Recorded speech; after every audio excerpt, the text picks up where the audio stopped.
Speaker, a teacher, a life coach, and best-selling author for over 25 years.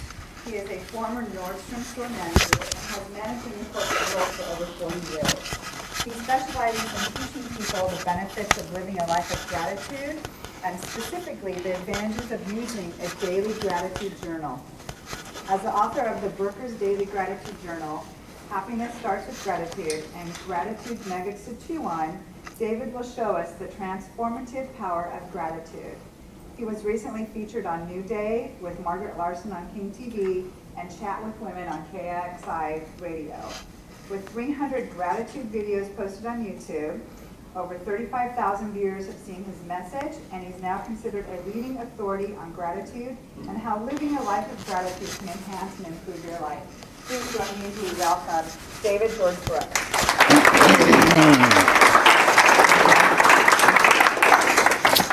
Thank you, Tanya, and thank you, where's Scotty? Scotty, thank you for inviting me. Before I get started, let me just ask, how many people here, by show of hands, have suffered a significant personal loss in your life? Everywhere, thank you. Everywhere I go, from 20 people to 1,000, it always seems to be about 70 or 80%, sometimes 90% of the audience. And somebody mentioned to me one day, it doesn't have to be a person. It could be a job. It could be all sorts of things that change. It could be your house. There's a lot of things you can suffer a loss from. So let me tell you about a significant loss in my life. September 29th, 1998. It's a Tuesday. I woke up and I looked over and my wife wasn't in bed.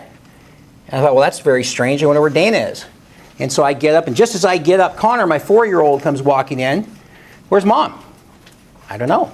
So we go out and we walk out into the hallway, and then Kyle walks in. Kyle's 14, my older son. And where's Mom? So we look in a couple of the side rooms, we go down the hallway, and we look downstairs, and we can see the washer and dryer, and there's Dana down face first in front of the washer and dryer, and she's kind of curled up. So we go running down there. I turn her over, and there's all this stuff coming out of her mouth. It was really a bad scene. Connor starts crying. Kyle goes up and calls the fire department, and within minutes, fire department, medic 1, police, everybody was there. There must have been 20 or 25 people in our house. And they took her out and put her kind of in this little rec room area. And it's the most surreal thing I'd ever been through. There's tubes and wires and those electronic things where their chest bumps up where they do the paddles and this kind of thing. And for anybody that's ever been through this type of traumatic event, one of the things that you'll remember, which you'd probably rather not, but is how fast time goes by and it loses all measure. So I'm sitting there, I'm trying to console Connor. He cannot stop crying. Kyle's beside himself. What's wrong with Mommy? And this little short fire person comes over to me and says, Mr. Brooke, we've been working on your wife for 90 minutes, and we still don't have a heartbeat. Would you like us to continue? And I remember thinking at that very moment, never before in my life have I had to make a life and death decision for somebody else. And even when you're in a state of shock, the brain is still working to some degree. And I thought, 90 minutes, no heartbeat. And I said, no, you can stop. And she was dead. She was 38 years old. And during that time, again, back to shock when we go through these things, the body is such an interesting, complex piece of machinery which tries to protect us through things like this. You go around in this sort of fog or this state. Whenever you can finally get to sleep, you try to wake up, or when you do wake up, rather, you think, oh, I had this terrible nightmare. Then you realize it's not a nightmare, it's actually happened. And within about 2 or 3 days of that happening, I walked up to this deck, and I walked outside on the deck. I was by myself, and a lot of my friends and family, they kind of left after the first few days when they were all around our house helping us. And I looked out to the sky, and I thought, and I remember doing this. I'm just a little human being. There's some skin and some bone and flesh. It used to be quite a bit more hair. And I looked up to the sky and I went, now I see why people kill themselves. I don't know if I'm going to be able to make this. And the reason why it was so compelling in my situation is that this wasn't the first loss that I had experienced. My mom had been manic depressive, and she had all these issues, and she was always calling me when I was at the University of Washington, threatening to kill herself and shaking this bottle of pills, and that was tough to deal with. And then she passed away of cancer. My father, unfortunately, committed suicide. Very prominent attorney in downtown Seattle. Decided that I guess he didn't want to go on. But it was just person after person after person. And I remember thinking, 2 of my friends the night we graduated from high school, 3 or 4 more friends in Vietnam, my doctor, a couple of gals later in life that I had dated when after long since Dana had passed away. And I think, I'm going to have to figure something out here, because what's happening is, what had happened in Dana's case is she had died of a prescription pill overdose. And as Tanya mentioned in the bio, I worked at Nordstrom for a long time. I worked my way up. I was a store manager. I met Dana at Nordstrom. And it's a great, great company to work for, but it's very, very stressful. A lot of pressure. And somewhere along the line, she got hooked on painkillers. And ultimately, that's what took her life. And it was this stuff you hear about all the time, Vicodin, Oxycontin, all these kinds of things. But I remember thinking, with Connor this high at 4 years old and Kyle about here at 14, I can't kill myself. I got to raise these 2 boys. Their mom's already left. And so I thought, it just depends on how I'm going to look at this thing. So I better start with the right attitude. And it starts with how you look at something. And we could go around this room. I'm pretty good with names. Is it Cindy? Cindy, I think, and then Scotty and the person, hold on, with the chocolates. I thought, I want to organize her, then I'm going to need a personal trainer to actually lose the weight from all the chocolates. Is it Melanie? Monica, sorry. Anyway, but we could go around the room and we could talk to each person and get a little feel on your attitude. And we're going to do a little exercise in a minute that's going to help you with that. But it comes down to how you look at something. So what I'd like you to all do is stand up for a second, if you would. No calisthenics or anything like this. Just a simple exercise. Take your right arm, and I'd like you to extend it pretty high and start turning it in a clockwise manner. Now, as you can see with a digital, this isn't going to help. So here's a watch. So this is clockwise, the way the clock is going. So keep it going clockwise. Don't cheat. Don't try to go counterclockwise. Keep going clockwise. Okay, start bringing it down. Bring it slowly down about to your forehead. So your eyes, you can see it still going clockwise. Okay, your shoulders, and now down to your stomach. Now what direction is it going? Counterclockwise. Monica, I need some chocolates for the winner over here. Okay, you can sit down. It depends. There's always 1 or 2 people that are going, I don't remember changing direction. And I did a talk yesterday. A gentleman asked me, he's a very good friend of mine, and I won't want to embarrass him, but he comes up to me afterwards and he goes, so what's the story on that circle thing? Do people actually start going different ways? I said, no. It's like if you look at it from above and below, it's the same. It just looks from a different direction.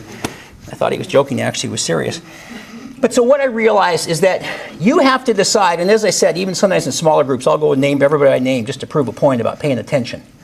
And you have to think about what your attitude is. And so for me, I was going to look at it as the glass half full. I was going to look at it as clockwise versus counterclockwise. I don't care what anybody says.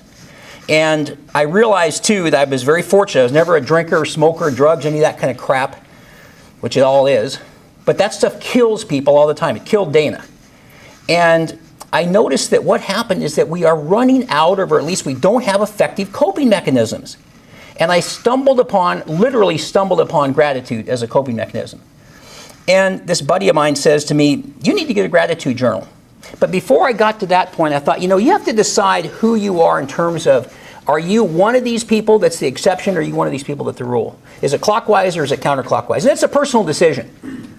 You'll have friends all the time, I'm very positive, but then, they'll make some negative comment and you think they're just putting on some window dressing. It's fine, but it's a personal decision. Glass half full, half empty. There's all those ways. I've always been a half full guy. So I was tested, like in this case, more than any other time in my life. But I realized this 1 in 20 is kind of this thing I've come up with. You ask 20 people to do something. I love the email. Where's the email lady? Oh, it's Monica again. And you said 5? Man, I'm thrilled if I get 2. And I think, what's to those other people? Of course, if I email them, I got the $1,000, it's 5 for 5. And they get right back to you. But it's just so amazing. You'll send out 10 emails, you might get 3 or 4. But what's the rest of people doing? Are they too busy? They do not care? It's okay.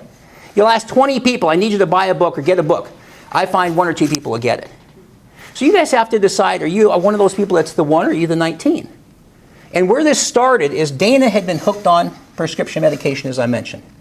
Dr. Dickinson, she was in rehab 3 different times at Everett Providence. So on the 3rd time, Dr. Dickinson calls me in, and he says, are you Mr. Brooke? Are you Dana's husband? Yes, come on in, sit down. We need to have a serious talk. And he said, see all those people out there? And they were having kind of the group meeting. And for those of you, I'll guarantee you there's people in this room that have been affected by this. There always are. But they try to make it, see, he's a doctor. She's an attorney. He's the head of this. You know, they try to make you feel better because these people have all been addicted. But frankly, guess who you care about? Your loved one. So I'm looking at Dana over there, beautiful, long, blonde, curly hair, gorgeous woman, mother of my 2 boys. And so he says, but let me tell you what you're up against. I've been doing this for 35 years, he says. And he says, see those people out there? 1 out of 20 will make it back to a normal life. 1, that's it. And of the 19 that don't, half of them will be dead in 6 months. And she was dead about 6 months later. And I couldn't believe it. I just still to this day, I couldn't believe it. So I ask people all the time, are you one of the ones? Are you one of the 19s? And if you're one of the 19s, you can talk all you want, but don't you want to be the one? Don't you want to be the one that stands up? And in this case, I knew I had to raise these boys, and I had to continue on and be a good example in businesses I've had as a leader and so forth. So, but what I really realized, though, is that there's all different ages. Where is she? Somebody, there she is, right there. I forget her name with the white sweater. She goes, what did you say, welcome wagon? Yeah. And I thought, man, it's always fun for me to know there's somebody older than me around. And I'm not saying, not you. No, but I'm just looking at some white hair. And I used to have some, like Monica's hair. It was cool. It's all gone. Yeah. It's sad when you get old, I'll tell you. It's tough, but you do get smarter. But one of the things I noticed is it doesn't matter how long it takes. I don't care. Now, I'm going to talk about business in a few minutes and talk about how gratitude can help you as business owners and your employees. Because we got a major disenfranchised employee out there now. Doesn't care about anything. At least a lot fewer do than the days I was managing those big box stores. But here's what's interesting about it, is it doesn't matter. I'm 63. I don't care if you're 13, 33, 42, 60. It doesn't matter. It happens when it's supposed to happen. And that's what you have to believe in. There's all these examples. Colonel Sanders didn't start Kentucky Fried Chicken until 62 or 63. Sylvester Stallone, Walt Disney, 400 banks to get financing for Rocky and for Disneyland. Didn't get discouraged, kept going after it, and so on. So I think about how it affects us. And I think about in the case of Connor. Connor was 4, as I mentioned at the time. So about 6 months later, he's in preschool or kindergarten, I forget. And they call me, we have problems with your son. He's got all sorts of problems. I said, well, his mother just died 6 months ago. Well, whatever. I mean, that's kind of how they were. And she says, we need to do an assessment. So they do an all-day assessment, and it's bouncing balls, and he was jumping up and down, and all these kinds of things. And I can barely keep it together. It's just so difficult for me to not keep from getting emotional and trying to watch these 2 boys who just had lost their mom. So at the end of this assessment, they said, you need to have Connor go wait outside. We need to talk to you. So they sit me down. They go through all this, and we need this occupational therapy, and they had this whole list, and I could barely even hear them. And we lived by Green Lake at the time, down by in central Seattle. And I was thinking Connor and Kyle would go to Roosevelt. And so she says, he's going to have a tough time. You're going to have a real tough time with him. You need to know this. I said, again, his mother just died. She said, well, whatever. And I said, well, as far as I'm concerned, he's going to be the quarterback at Roosevelt High School someday, because I was a pretty decent athlete. She starts laughing. Just like that. He's not going to be an athlete. I'm not even sure he's going to be able to stay in school. And I thought, wow. So I leave and go into the car and promptly burst into tears. I can't stop crying all the way home. And Connor keeps saying, what's wrong, Daddy? And I thought, wow, this is another double whammy, triple whammy, whatever, after losing Dana. So as we noticed through time, I thought maybe they're right. Because he tried T-ball. Many people have kids here. I'm assuming a lot of them. Hands.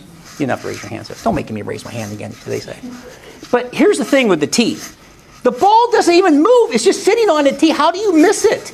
I just don't understand it. And I'm just to the side. And he's like, here's the ball here. And he's swinging up here. Connor, it's the white thing. It's not the airspace. And then he'd hit the tee. No, that's holding the ball. The object's to hit the ball. And it goes out into the field.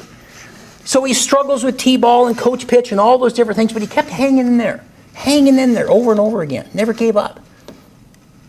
And I just kept telling him, Connor, that's what you got. That's the attitude you got to have. That's the attitude we all have to have. Now, some of us choose to, and some choose not to, but I think we should. So he kept playing, and I would watch him, and he'd go strike out, and he'd go put his face in the dugout and cry, and the tears. It was a tough thing to deal with. But then we got to May 31st, 2005. He was about 9, 10 then. He's playing in the game, and it's the bottom of the 7th. He's not playing a lot, but his team is down 7-6, and there's a guy in second and third. So guess who comes up to bat? And I look, I can see it out of the corner of my eye, and I'm not, oh, goodness gracious. not Connor. You know, he kind of waves me in the stand. Yeah, you know. And of course, I think God is unhappy with me sometimes, so I immediately went, how about a walk? You know. And he looks down, can you get something a little more important than a walk for your son's game after what you've been through? Ball one, strike two, or strike one, strike two, ball two. Full count. So, and there's 2 outs. The next ball comes in, he just rips it down the third base line, hits the bag, goes into left field. The guy from third comes in and scores. The guy from second comes around. And it was just, again, surreal. Here comes the ball. Here comes the guy. Here's the catcher. They all come together. The guy catches the ball. They hit the plate. The ball pops out. And they won 8-7. And Connor is sitting out on second base. The entire team goes out and puts them on his shoulders and carries them off the field. And I could not talk. It still gets me even every time I tell this story. I tell it 2 or 3 times a week. I couldn't talk for about a half hour. But when we got home, I said to Connor, he sat down on his bed, and I said, I want to talk to you about what happened tonight. It's a very important life lesson for you. It was never, ever about baseball. It was about the fact you never gave up. And he continued to go on, and he understood that. And he just is wrapping up his final tournaments this weekend, and he's the starting pitcher on the team. So I'm trying to get a hold of that lady back at that school down there. I'm going to go talk to her if I can ever find her. But it really comes down to not giving up. And I feel very blessed, very grateful, of course, is almost my middle name now, to be the person that gets to stand up here and tell these stories and talk about how it can change your life. But so many of you, if not all of you, could stand up here and do the same thing. But it's getting something that you can have that's a vehicle. So this friend of mine says to me, you need to get a gratitude journal. Now, how many people have ever heard of a gratitude journal? Okay, significant. How many have ever heard of a journal of any kind? How many even know what a journal is? Anybody? So that's pretty good. That's a pretty good audience. So I get this gratitude journal, not mine, but I get this one that's the secret, and I order it. And so I do what a lot of people do. It just sits on my shelf for 3 months. And one day I look at it and think, I probably should start writing in this thing. And I read about, the power of this positive mindset and reframing and refocus your thoughts to things that are good in your life, not what you're missing, but what you actually have. And so I started writing, and I started noticing these amazing things that were happening. All these things started changing in my life. And again, it was reframing. And of course, I've already been a pretty positive guy, but it just was amazing what it would do. And so I decided, I'm going to make my own. So I did the Brooker's Daily Gratitude Journal. And it's got kind of a format to it. And it's very important, though, that you write in it. And I have a little saying in the front. If you think about it, it's like a dream. If you talk about it, it inspires you. But if you write about it, it empowers you. And there's something about this CPU up here we have called our brain. Starts with a thought, goes to our heart, goes to our arm, hand, pen, paper, and we write it down. That seems, on a visceral level, it seems a planet in our brains. And it's the same reason why we write down and took notes when we were going to school. So what I'd like to do is I want to do just a little brief exercise, if I can. Judy's going to pass out these papers. And what this is this is just a mock-up, or whatever you will, of, hang on, this is my journal, so it's written in, of this left-hand side. And the way this journal works, while she's passing these out, and hopefully, if you don't have pens, we have pens. Gratitude today is on the left-hand side. Gratitude tomorrow is on the right-hand side. There's the day, the date, and your daily number. Well, the day and the date are pretty self-explanatory. The daily number is simply a way for you to identify your frame of mind for that day. 10 is the best day of your life. 1 is maybe one of the toughest days of your life. So you want to establish that number. Next is current events, so you don't have to have a diary. You can write down a couple things going on. And then there's a bunch of lines where you're so grateful, and you can write on every line or do 1 line, 3 lines per word. It doesn't matter. And then there's the highlight of your day. Now, if we're on a lunch meeting like today, it could be this morning, but maybe it's yesterday. What was the best thing that happened this morning, or the best thing that happened yesterday? That's what you're going to do on your highlight. And then the gratitude tomorrow on the right-hand side is very important. That's your gratitude intentions. And what you're doing there is you are writing what you're going to be grateful for that hasn't even happened yet. And it's amazing how that'll transform itself and manifest itself in your mind. So before I have you start in this exercise, I want to just I'm not going to do this individually, but I want to get just kind of a sense of the 1 to 10 in the room. Again, 10 is the best day. I'm not going to do halves today. And 1 is a tough day. Very, very tough. So if you're between a 1 and a 5, don't worry. I feel bad for you. We can talk later. But I don't want you to raise your hand. But how many and I'm going to go from 6 to 10. How many people here are at least a 6? Okay, or just a 6. Yeah, I won't say it's 6. Thank you. Who said that? They're going to get a prize. I'm telling you. Thank you for helping me with that.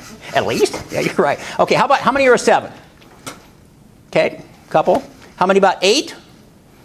Okay, good sized chunk of it. 9? Okay, and how about any 10s? Gosh. Wilma and Scotty. Okay. All right, so just keep in mind those numbers because you'll see a little something. So I'm going to time you for 2 minutes. Here's what I'd like you to do. I just want you to write down your daily number up in the right-hand corner, what we just talked about. I want you to write down 2 or 3 things you're grateful for where it says, I'm so grateful for. And they could be just bullet points or it can be a sentence or 2. And then I would like you to write down the highlight of your day. And typically that's going to be from yesterday. So I'll give you 2 minutes if you can focus on that. This is yesterday. If it could have been this morning.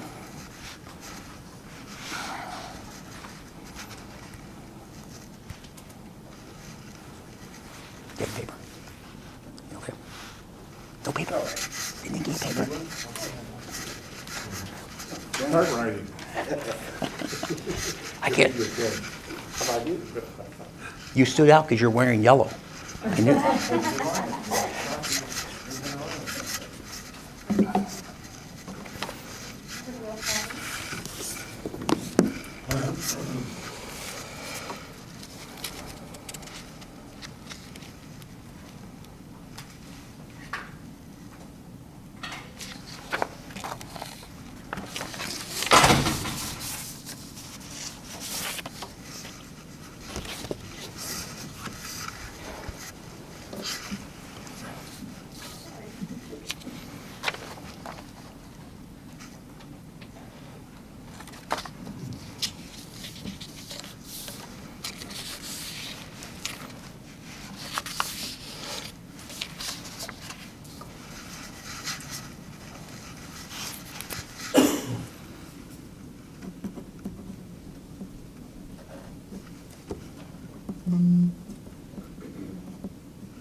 About 30 seconds more.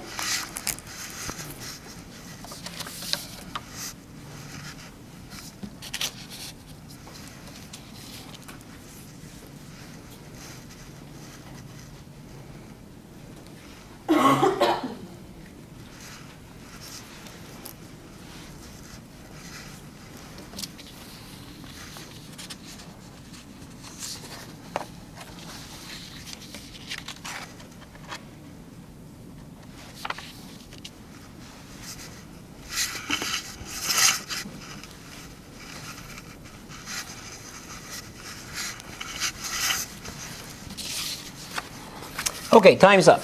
And you can, of course, keep those and write more if you'd like later. I have a little bit more time than I normally do. Typically, I get about 30 minutes or so you have a chance to at least get some feedback. Anybody want to give us a couple of things they're grateful for? Volunteer? Scotty? Just one. Anything you'd like. 1 or 2 is fine. I am very grateful for the support of my friends and family. Excellent. Thank you. Wilma?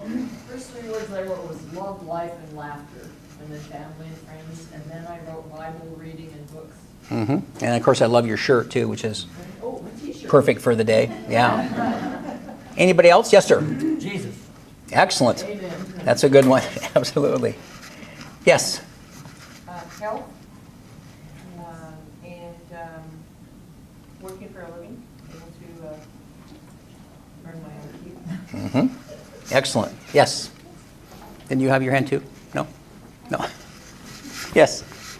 So mine is my son, he's 11, and he had a little job downtown today. I just thought it was adorable. He got paid to do Right. some watering and sweeping, and so I'm grateful for that. And Excellent. did he show up with something too for his He mom? brought me, he brought me part of his earnings. He brought me his milkshake. That's good. Oh. Any others? Yes.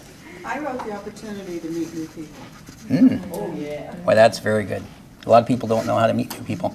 How about any highlights from yesterday? The highlight of the day. The cable company showed up.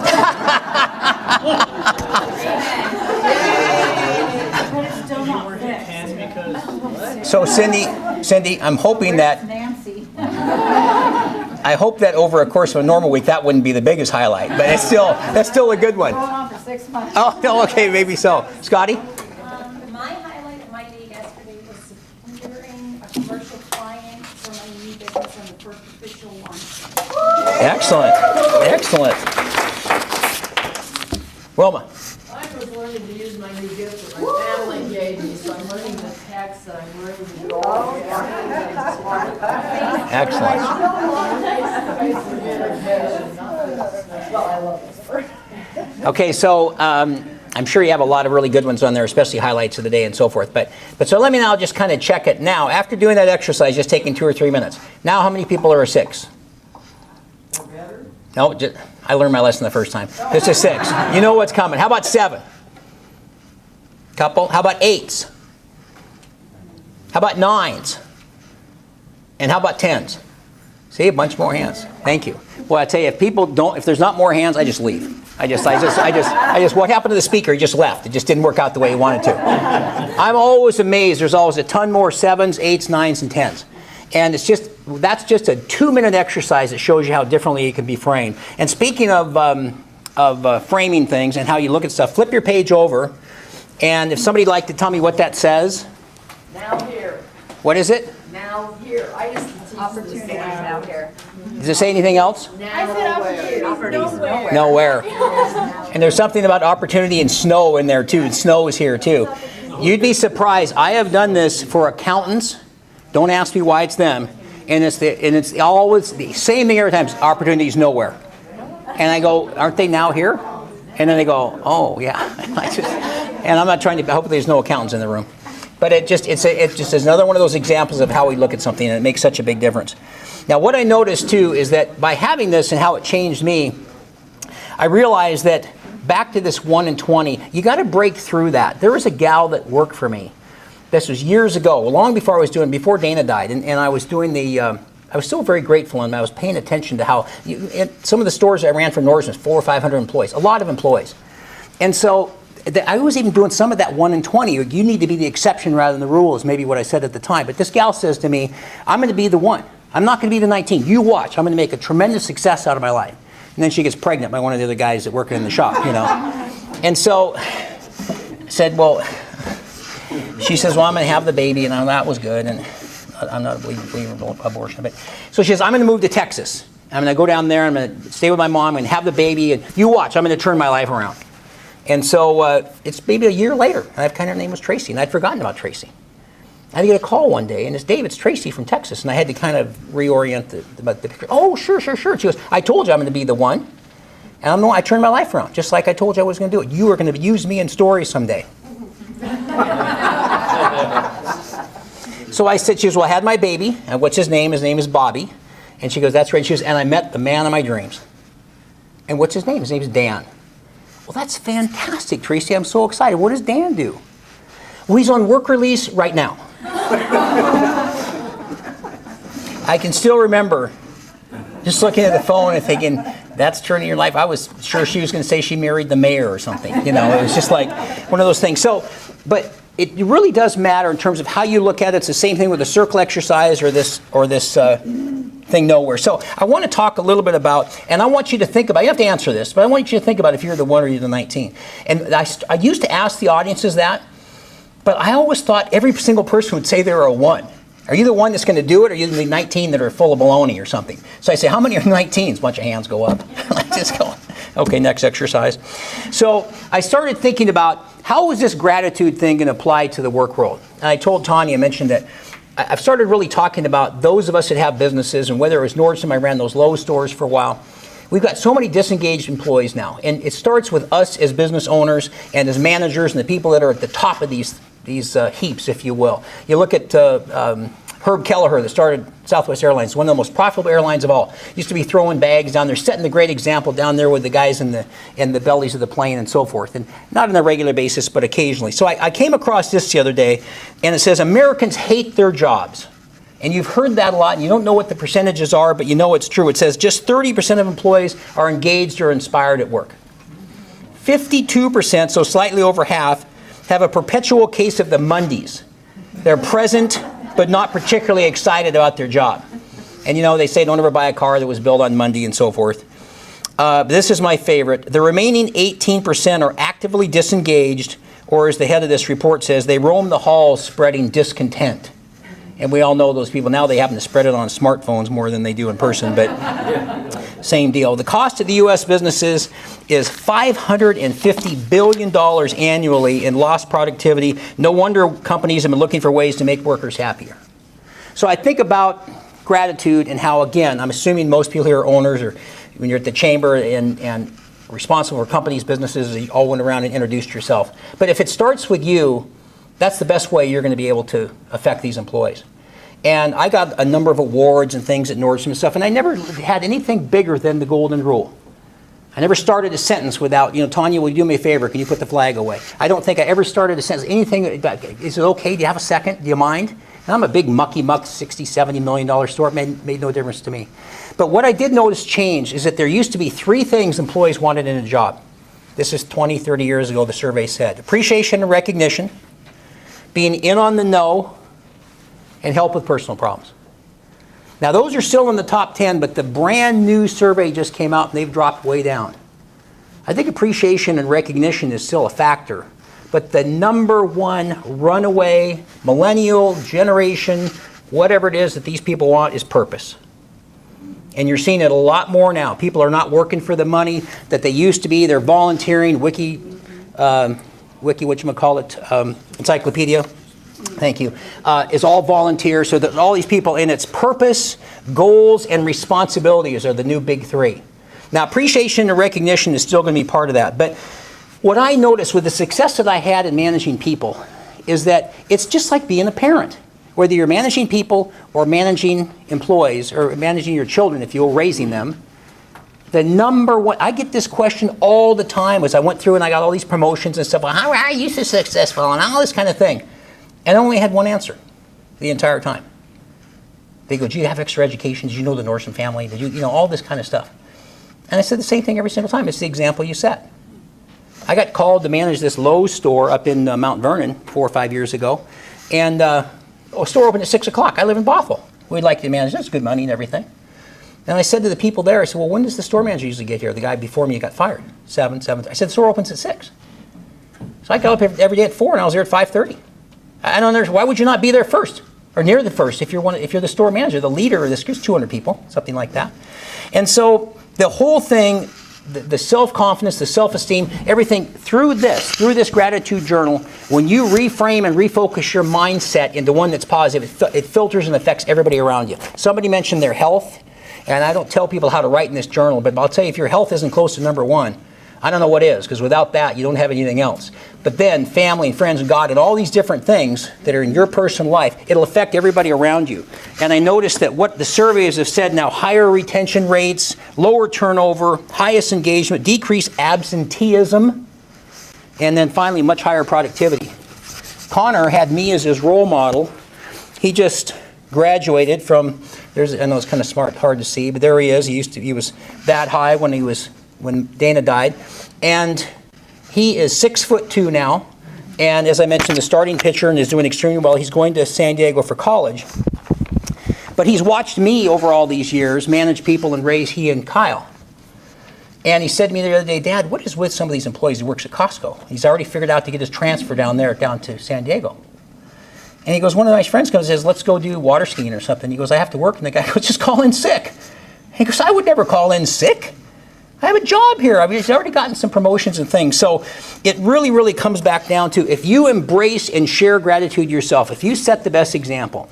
I've never had a cigarette in my life, but we've all known people, parents and managers, that I better not catch you smoking. You know, and they're all puffing away. It's the same thing. If you want to engage people and be grateful, and this takes 7.5 minutes a day is all this takes to do this. So let me give away a couple books too, by the way. So, and I'm happy to answer any questions too afterwards too. I've only got about 5 or 10 more minutes, so I don't want to rush it here for these last because I want to give away a book and talk about a couple of things. So, but the biggest thing about this is that you hear people say that we do business with people we know, like, and trust. Well, how are you going to know or like or trust somebody if they're not grateful and they're not treating you the way they want to be treated, hence the golden rule?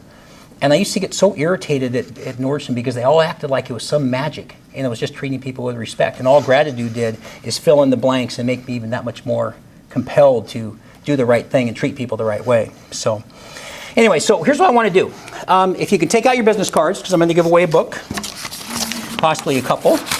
And I also have a flyer I'm going to have Judy pass out in a second. But here's what I'd like you to do for the cards before you put them in, and Judy will have a basket in a second. I send out a video every Monday at 7:45 a.m. and it's on a different subject every week. And if you'd like to get that video, great. If you've not, put an X on the card, because I don't want anybody to not get the video that doesn't want it. We're already getting it. Oh, that's what. Then just don't worry about it. You already got it? I'm giving you a gratitude nugget just on principle.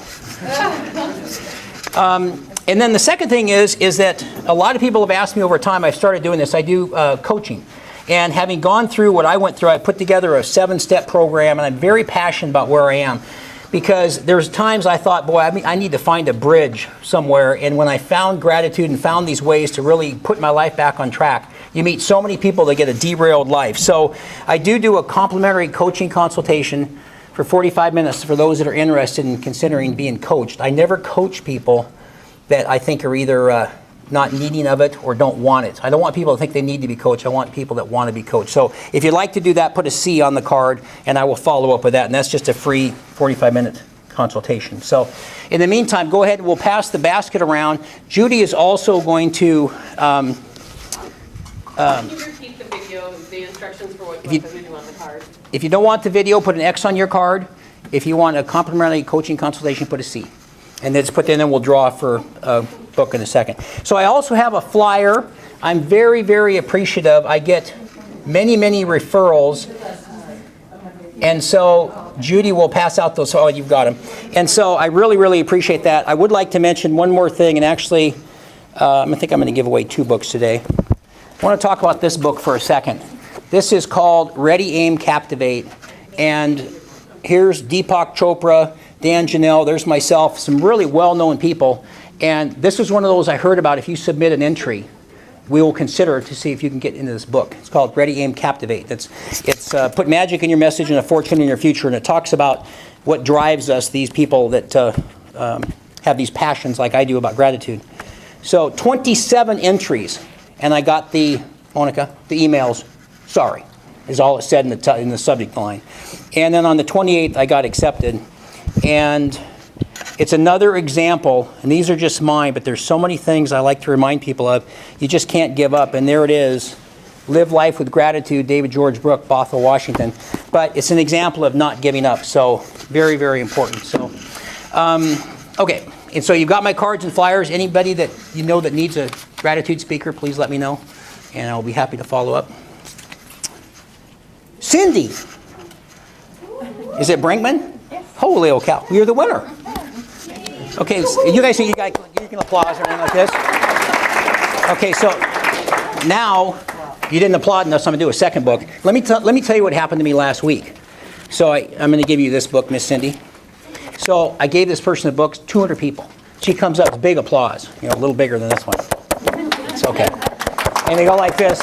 And I gave her the book. And I go, if you'd like, I'll sign that for you later. She goes, that's okay. So, if you want, I'll sign it for you later if you want. Boy, was I humbled. And and it's funny, I can't remember if I was telling you this to Scotty or Wilma or Tanya, but I'm very passionate about what I do, and it's much better than running a Nordstrom store was great. Lowe's not so great, not the best company. Can you hear me, Lowe's? And but I will tell you this, that I've never been so passionate about something in my life. And again, whether you're in your 20s or 60s or wherever you are, or 70, happy birthday, Wilma. Find something you're passionate about. It makes such a difference. I do 60, 70 hours worth of work in Starbucks and all these places, and I do 2 or 3 talks a week now, and I've never been happier because I get to help people and I get to change lives and things too. So, but it's always important to get humbled when she didn't want the signature. I found out later she was going, is John Grisham here? Is there another author? I'm just a guy from Bothell, Washington, so whatever. But anyway, so I have a, that's what she said, Bothell, Washington. So, Barb. Hey! Barb, good job.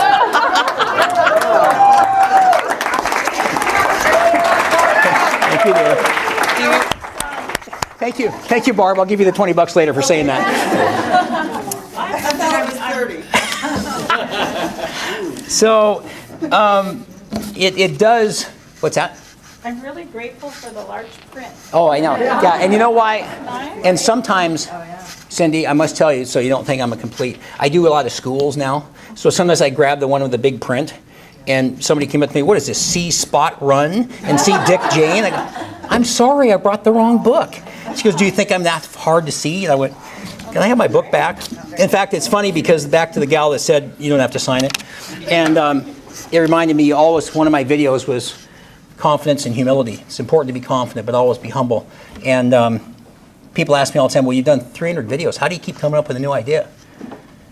So is like the list of things to be grateful, is it like a finite number? Is it like, well, you just ran out one day, the videos just stopped. You couldn't think of anything else. And I mean, I do them on, one day I did one on the furnace. It was freaking cold out. And I was grateful for the furnace, keeping us nice and toasty. You know, so last thing I want to mention is that when I do workshops, I always talk about 5 modules. Embracing gratitude, which I've kind of talked about today.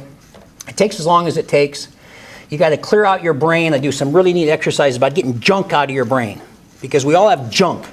And I know I should not say something like this, but it's like some women I've dated, the biggest junk they need to get is the guys they've dated before. It's like, not all guys are like that. I go, just get rid of that. Gosh.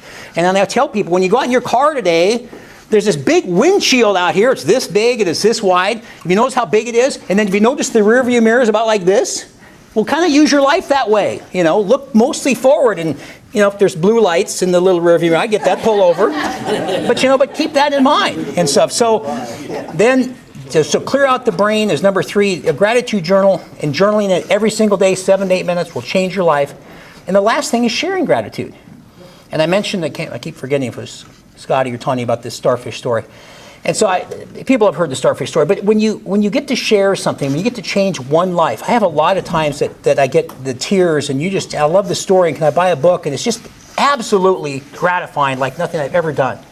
But I think about sharing and how important it is. All of you people have those friends and family, and Wilma, you were talking about that on the shirt, and you get to share these things, and it enhances the experience so much more. So if you get gratitude and understand it, share it with other people. Help other people, be grateful.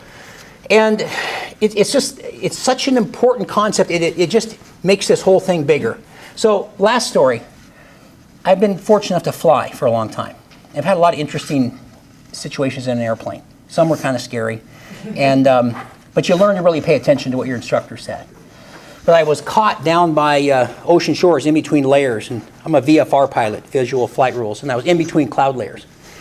I wasn't supposed to be there, and so I better get out of here. But before I can even get out of this, sun comes in from the ocean, and it hits the 2 cloud layers, and it was like this kaleidoscope of color. And it was like something in 2001, A Space Odyssey or something. And it was just, I was just holding on to the yoke, and my eyes were like, oh my gosh. I was probably going 150 knots. I mean, I was flying along, and it was just like, I've never seen anything like this, and I was just frozen.